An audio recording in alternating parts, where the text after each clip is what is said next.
And grace to you and peace from God our Father and of the Lord Jesus Christ. Allow me to start off this morning by offering our condolences to Sheila and the rest of the family and friends of you. Today is a time to remember you, to honor his life, and also to reflect on life itself. Let us close our eyes. Father God, thank you this morning that we know that you are the Comforter, God full of mercy and grace. And we come before you in this morning and in this time of sorrow and asking for your peace, your presence and your hope. As we remember you, help us, Lord, to find comfort in your word and open our hearts to the truth of eternal life found in you. Thank you that you've sent the Holy Spirit as the Comforter. And we welcome you this morning, Holy Spirit, to work in our lives. And we pray that in Jesus' name. Amen. Amen. Let us stand as we sing the first hymn. How great thou art, O Lord my God, when I in awesome wonder consider all the world thy hands have made. Let us stand as we sing the three verses.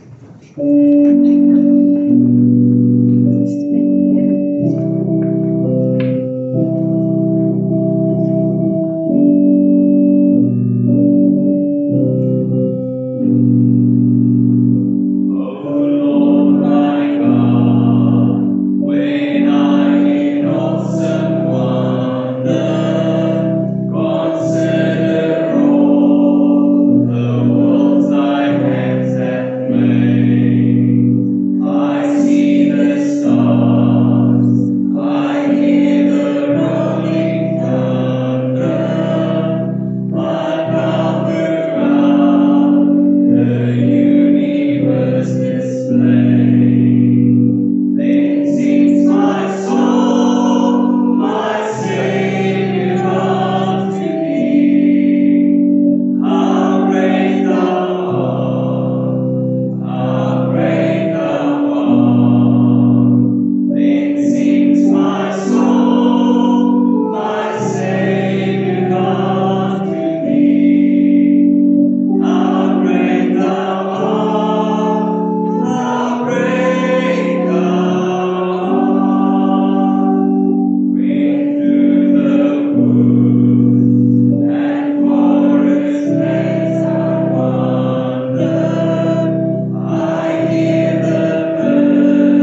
Ecclesiastes 3 verse 1 to 2 says, to everything there is a season, a time for every purpose under heaven, a time to be born, and a time to die, and a time to plant, and a time to pluck that was planted. And we need to acknowledge this morning that there's a rhythm to life. There's a time to live, and a time to get born, a time to live, and a time to die. And we are gathered today because you has finished his journey on this earth. And yes, while we mourn his loss, we also pause today to reflect on what life is, what it means, and what lies beyond. At our brief meeting I had with you in the hospital, and then afterwards I spent some time with Sheila, I realized that you was quite a philosophical person of nature. When I read a message from Tony and Phyllis, which I'll share later, it was just confirmed that you could debate any subject and he'll keep you busy on that subject. So even though I didn't know him deeply, it was clear he had a mind that loved questions and explore and understand life. And this is noble. This is a rare quality in a person. But those kind of questions the Bible doesn't shy away from. So I asked Sheila, what is one of your favorite scriptures, or just the scripture that reminds her of you? And she gave me Proverbs 8 verse 35, and you'll find it in the pamphlet as well. But I want to read for us this morning Proverbs 8 from verse 32. Now therefore listen to me, my children, for blessed are those who keep my ways. Hear instruction and be wise, and do not disdain it. Blessed is the man who listens to me, watching daily at my gates, waiting at the post of my doors. For whoever finds me finds life, and obtains favor from the Lord. But he who sins against me wrongs his own soul, and those who hate me love death.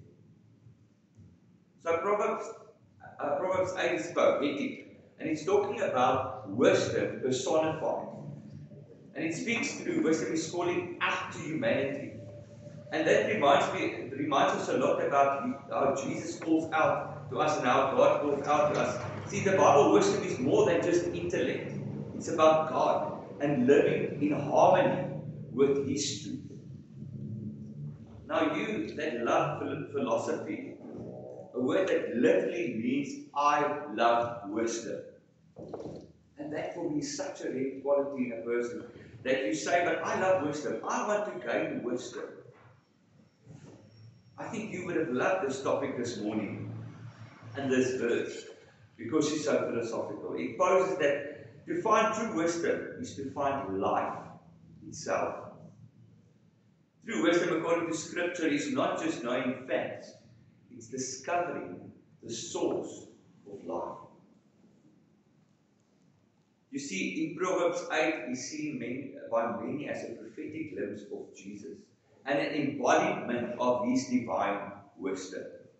John 1 verse 1 to 4 says that in the beginning was the Word, and the Word was with God, and the Word was God.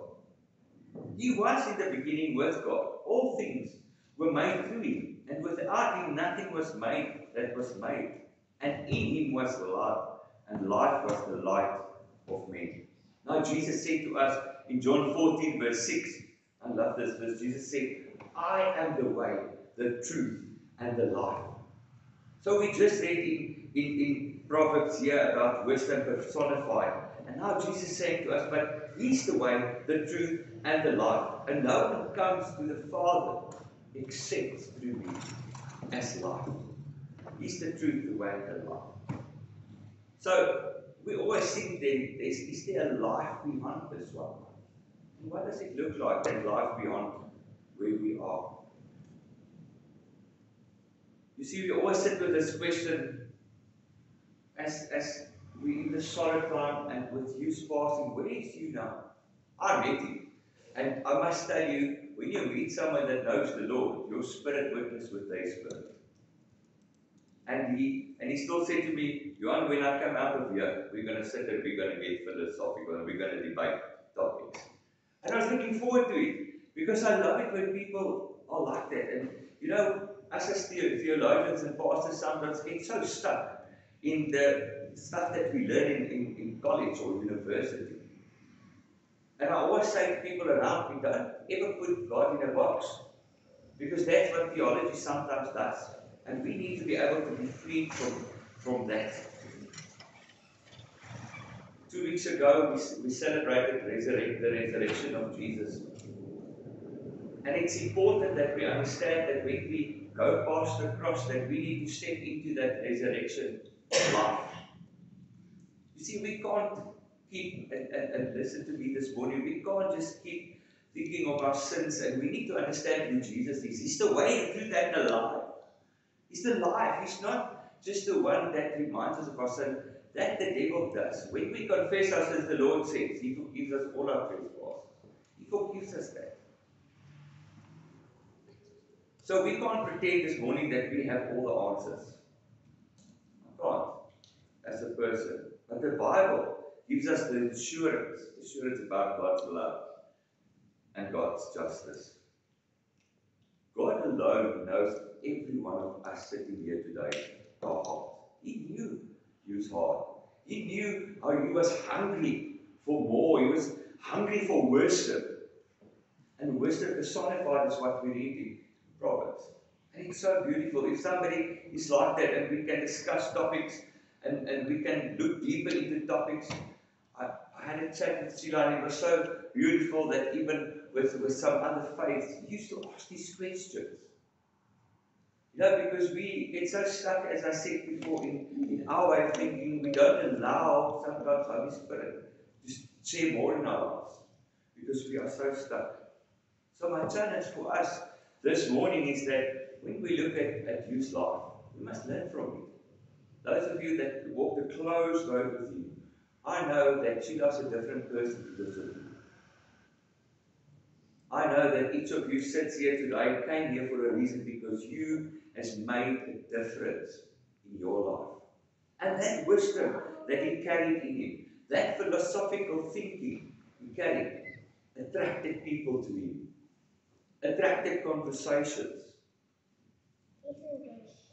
You see, Hebrews 9 verse 27, if we look at life beyond this one, it is appointed unto man to once die once, and after that the judgment. But Scripture also says, 2 Peter 3 verse 9, God is not willing that any man should perish, but that all should come to repentance. God wants us to find love. He wants us to find wisdom. He doesn't hide it. He calls out, just as wisdom calls out in Proverbs 8, to all who will listen. So the heart of the gospel, we're going to just look at that quickly this morning. For this who find me, who find love. Love. What is love? No, not just existence, but eternal life. Life with God now and forever. You see, we were created by God to live in a relationship with Him. But you know, sin, our own willful turning from God, separate us from Him. See, we are called to worship God. We are called to walk in that relationship with Him and the Trinity of God. Jesus came not just to teach, but to die in our place and rise again so that we could be restored. Romans 6 verse 23 says, the wages of sin is death, but the gift of God is eternal life in Christ Jesus our Lord. John 3 verse 16 says, for God so loved the world that He gave us His only begotten Son, that whoever believes in Him should not perish, but have everlasting life. Note that last words. Have everlasting life. See, this gift is freely offered. All we must do is respond to it. Now, you as a thinker, God invites thinkers.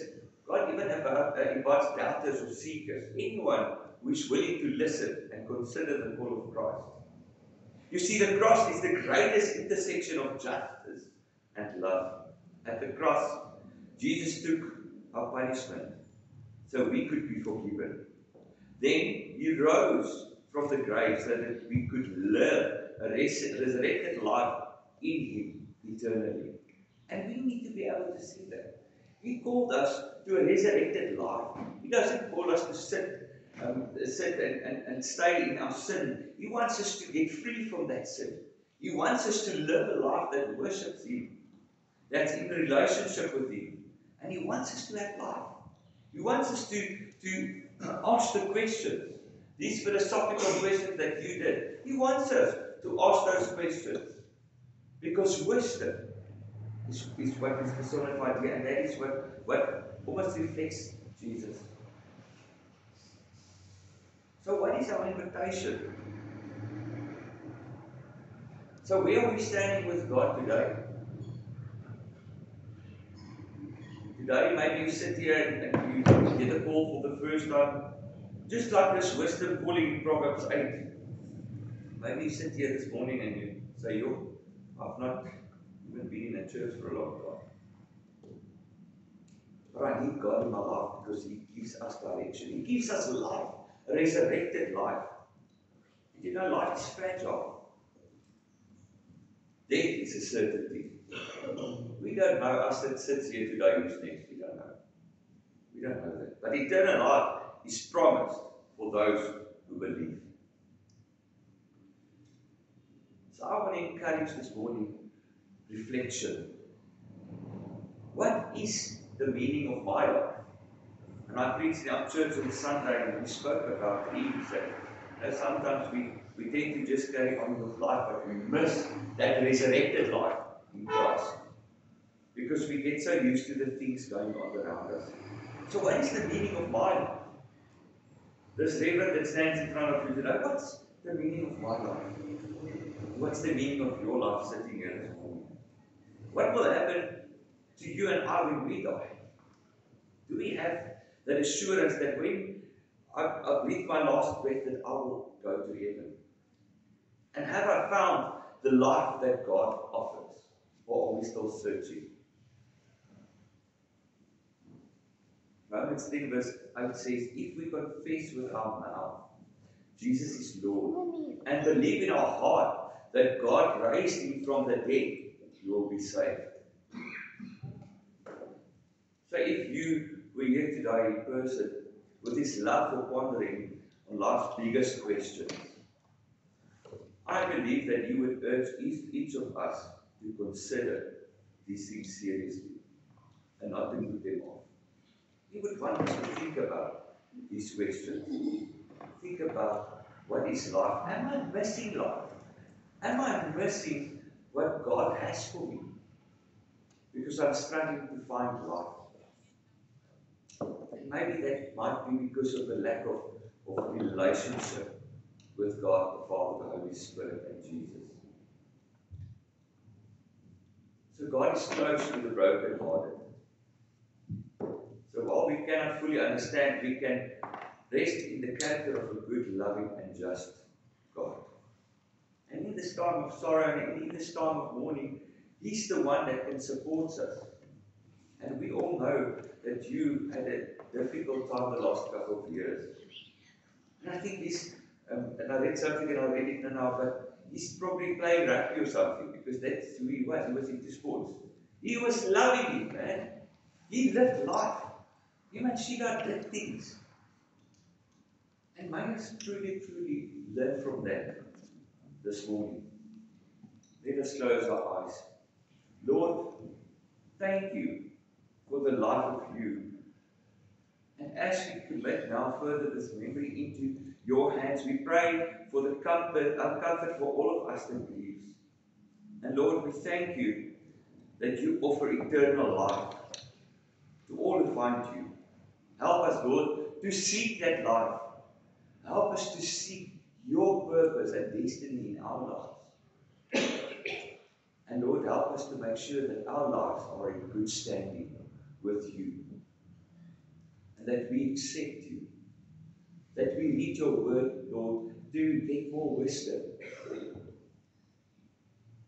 And that we get to know wisdom as it was personified in Proverbs 8, verse 35, that says, "For whoever finds me finds life and obtains favor from the Lord." And you say here that, Lord, if we find wisdom, we find favor from you. Thank you that we can gather today in your name and celebrate his life. And I pray, Lord, that you will be the preacher afterwards of this news and this good news. That you've sent your Son for us to die on the cross, so that we can live an eternal life, a resurrected life in Christ. We pray that this morning in Jesus' name. Amen. Amen. Let us stand as we sing the second hymn, "Because He lives, I can face tomorrow."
Got the privilege this morning to share with you a message from Tony and Phyllis Bartlett that used to be good friends, and they spent 27 years in the congregation before myself and Carmen. But they say here, "Greetings in the name of Christ from Phyllis and Tony. I'm sorry that we could not be here today. Our sympathy and empathy go out to Sheila and his family in the time of sadness and grief. Here's some of our thoughts about Huey. We arrived in Freiburg more or less at the same time, us from the Eastern Cape and then from Southwest Africa. We got to know you through the church. Later on, we became friends for the last 25 years. You was a great sportsman. Rugby, cricket, bowls, squash, and we played golf together for a number of years. He loved his work and was a social person. He was respected by many. I was able to share thoughts with him at a deep level. We had many disagreements, and at times the debates were heated. This was good. He was not a Yahoo. So we always loved chatting to him and Sheila. He was a giver, not a taker. He served where he went. We often teased about each other about rugby and golf, and we were happy when we beat each other at golf. He was a sportsman on and off the fields. I knew him as something of a gentleman, always willing to help where he could. And he also had a sense of humor. We had many great rides and parties. He was also a good low ball supporter. He was very knowledgeable about many subjects and a good conversationalist. We also shared a love for the outdoors. He'd been to a number of the destinations that we visited. He loved his food. On one occasion, it was quite funny, he invited a group of us to eat out at a restaurant on the occasion of his birthday, and he kindly offered to buy all present oysters.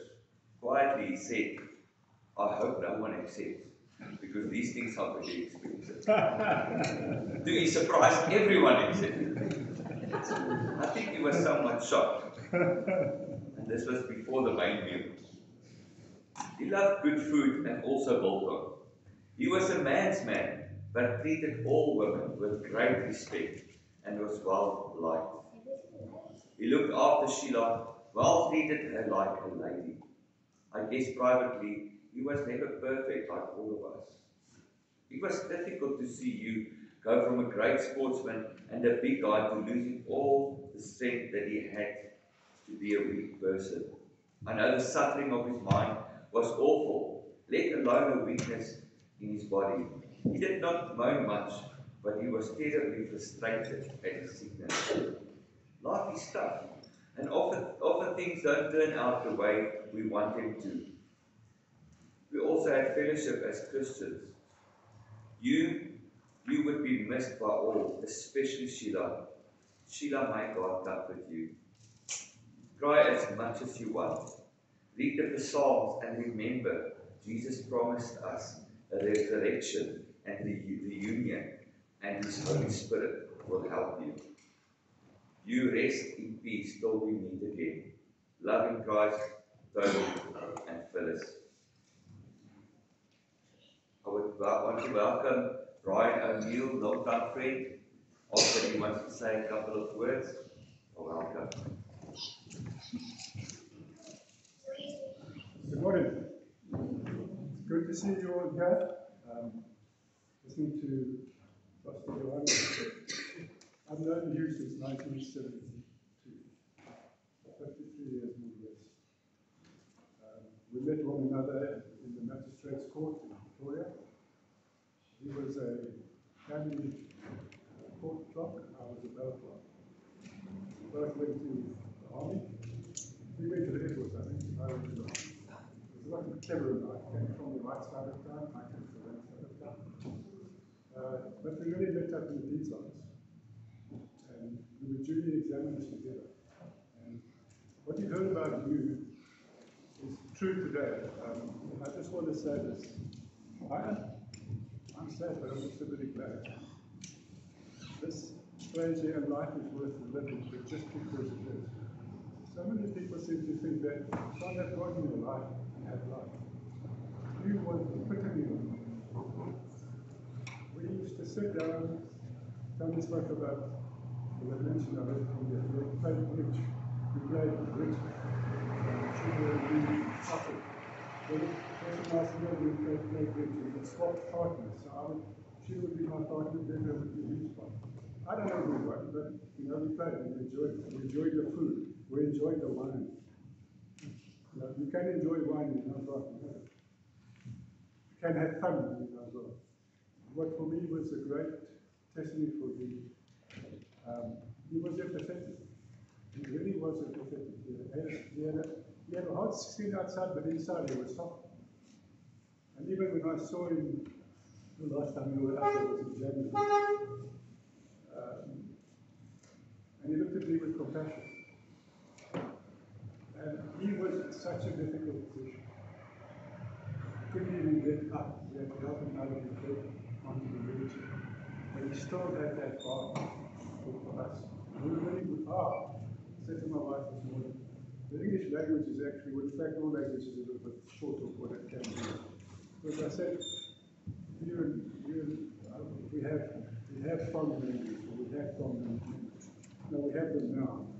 They weren't then, they're still now. He was still with me now, and memory is still very much alive as he was.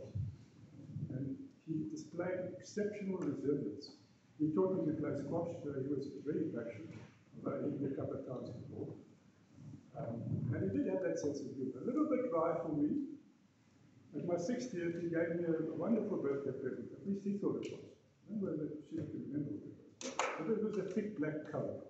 And you can see, I don't know. And all right, this is really my friend. And so, and truly it is that. I thought, what is this about a friend? And one doesn't have, if you look around, I don't know about you, but not many people have many friends. Real friends. And as was said before, you'll debate and discuss, you might have a few discussions and disagreements, but you still remain friends, and that's what you want. So he's my friend. He's still alive to me in my mind. And one of the greatest joys for me is that, and because it's been mentioned, so I'm going to mention he was a philosopher. So we had discussions. I came to faith sometime before he did. And so we had discussions, but not too many deep discussions. But we kept contact all the time. And I'd really drive up from Johannesburg and bring a meal, pot food, rock and lamb or something, and we'd cook it and eat it, and we'd share wine and we'd talk. We'd have good fun together. And each time, the time that we spent together was good fun. Yes, we talk about South Africa, we talk about rugby, we talk about the world. We didn't have a solution. But what I saw, and this is what for me is a great joy, as Dr. Johannes testified, when we went to see him in hospital, this has been the prayer of my heart. Jesus, that you would find life. For who shall find it, you find life. Find life. You know what, but sometimes you don't see what you're doing. Those of you that are Christians, I don't want to be against you. Do whatever you may, you know where you stand. But God puts you with people. And you walk a journey with them. And you stay friends with them. No matter who they are, where they are. And I'm not, we are best of friends. And we love each other. We stayed that way. Even though we might have had a disagreement because some clever pastor insulted another church. In the church. And that was unacceptable. It was unacceptable. Absolutely unacceptable. But anyway, I'm so delighted to hear that you came to faith, because choosing this scripture, for whoso findeth me findeth life. There is no life, true life, without Christ. And when you have the life of Christ, you can live life today joyfully. You can enjoy what God has given you. You can enjoy your marriage. You can enjoy your life with your kids. It is wonderful for me to be here today. It's wonderful to share this time with you. And I do pray for all of you that knew him well. He was in a wide circle, you know. The legal circle is very wide. And it's quite a different type of person to engage. But Huey was very friendly with many people, and he made friends with farmers, with local people. He was very, very friendly, and he was open. So my testimony to you is that not the relationship, but to you, to see what he experienced. And I don't know whether I mentioned it, but I didn't mention it. What comes through is the resilience. He showed such resilience. Sheila would have said, and Sheila, I know you felt a lot of the hardship that he went through, to feel it. We saw, and we only saw a bit of frustration. Sheila might have seen a lot more. But I know when that frustration that he felt, it was really terrible.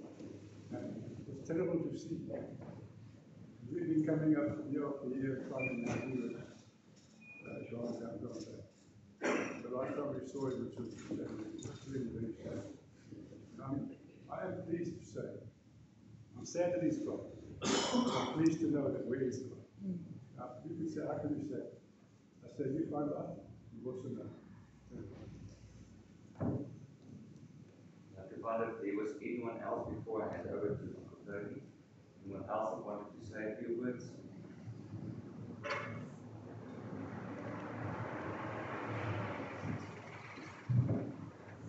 Thank you, John.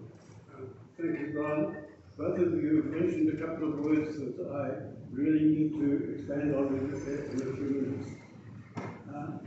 These are the names people had for you. But he would also respond to, hey, you. Let's start with the thank yous. Friends. Brian, you mentioned friends. Johan, you mentioned friends. All of his friends in all the years, you were so special to him. From the church, thank you, Johan, Reverend Johan, for the caring of the past few months, that you got to know him so quickly.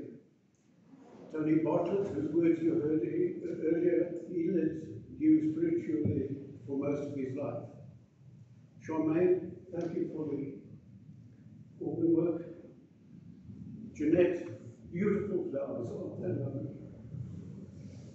Members of the congregation, especially the ladies group, for support with logistics today, and ABBOB for their compassionate handling of the arrangements. And these were caring friends. Thank you to the medical and support people, Dr. Bloom and the staff at the hospital. Sheila, yes. Richard and Maria at home for their support. Tace Carlos for you sitting duties when Sheila had to be away. Tracy, his niece, for freeing him from the house with the use of a wheelchair. Because for 6 months he had not left the house. Almost a year he had not left the house. He was able to leave the house with that wheelchair. These also are caring friends. And thank you, friends. Sheila again. And Sister Beatrice. And his sporting friends. Bowles Golf. Bowles, he was at provincial level. Golf was mainly social. Rugby, first team at school, played for the old boys against the school. His friend in Rotary while he was there. The people who travelled here today, Brian and Des, Christine, Stephanie and the kids, I think they've moved out. Oh, they're all down below there. And the legal friends he knew from work. These are friends all. All right, now, in preparing for this, I was wondering how I should dress. And I took out a tie, and I clearly heard Huey say no. And he said, in fact, get rid of the jacket. So I'm going to do that, except that it doesn't want to come off.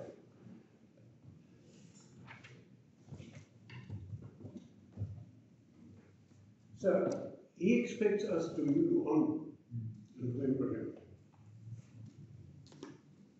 We talked about friends. Every walk of life, he had friends. Almost everyone he knew became a friend. And you are all his friends. His family, he loved time with the family. What a surprise the day we arrived at the helicopter fields to go up into the Drakensberg. Celebrations. Kids, nephews and nieces. Sport we've talked about. That look, I think, says something about the way the bowls are moving. Love the outdoors. This is taken at the top of Sally Pass. But what actually characterizes this man is, ach, niemand!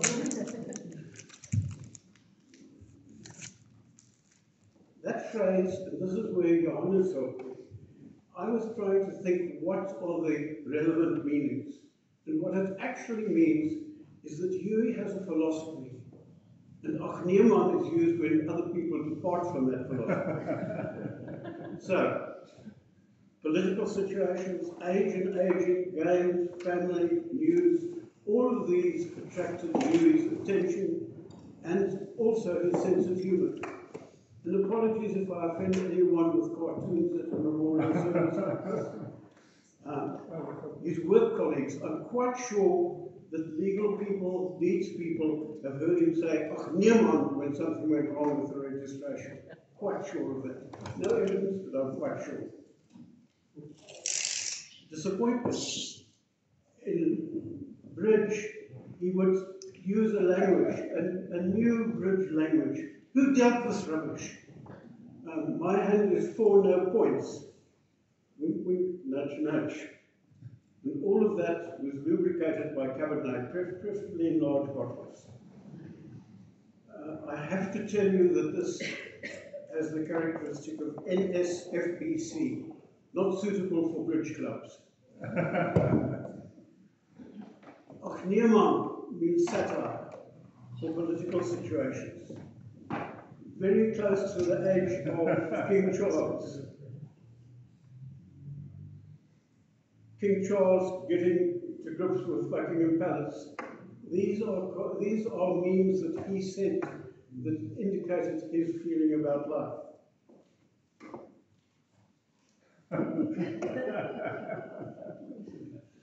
All right. Those who know British birds will understand the missing word.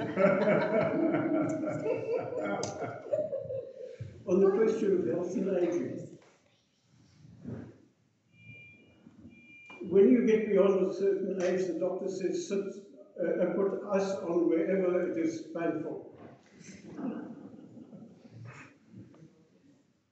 It's weird being the same age as old people. I have to tell you, I feel the same way.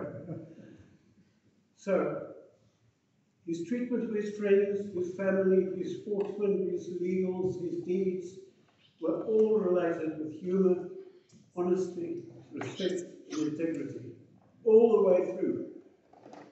So what would he ask of us? Put aside the long faces. Remember the good times. Let the healing begin. Thank you.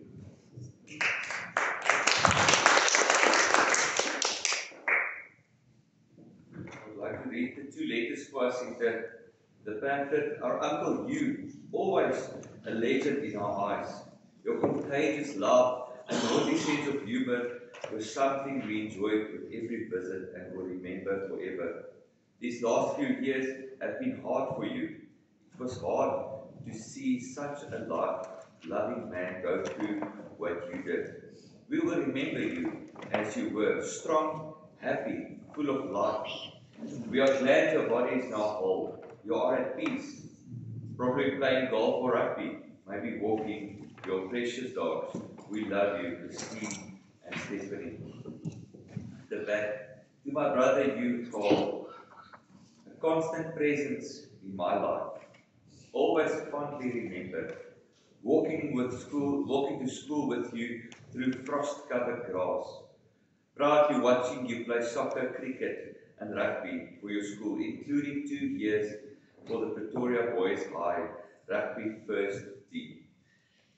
Us being taught how to play bridge by our ever-patient dad, only to have you and Sheila regularly beat Tony and me, despite the consumption of a number of bottles of wine. Watching the stars, as well as amazing animal sightings on many joint trips to the various game and nature reserves, each one creating a unique memory, surprising us with culinary skills, especially your unique and delicious oxtail. Continuing your love of sport through squash, golf and bowls, where you excelled. Having a career in the deeds office that took you from Pretoria to Windhoek to Registrar of Deeds in Freiburg, sharing your friendliness, love of entertainment, entertaining many dogs, and sense of humour with the family and many friends. These are just some of the memories that will remain long after the pain of your long illness and passing have faded. Be at peace now, and Antonio.